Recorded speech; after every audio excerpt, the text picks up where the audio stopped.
araw na ito ay ginugunita natin ay ika-38 anibersaryo ng Enforcement and Security Service.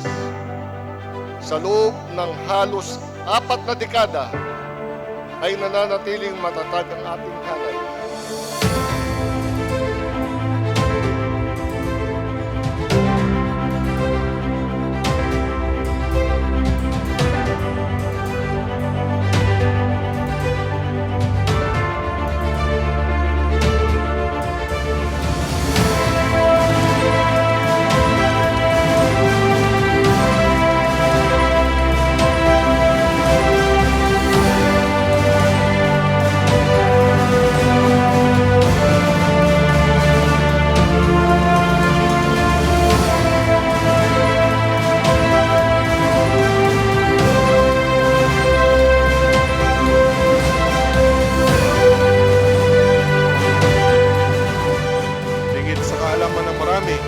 Lalo na yung mga nasa labas ng Bureau of Customs, ang ESS, hindi lang yan pagbabantay sa ating mga pantalan.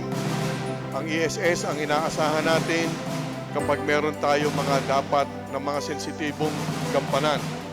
Binabati ko ang ating Enforcement and Security Service for our 38 years of responsible and risky service to the country.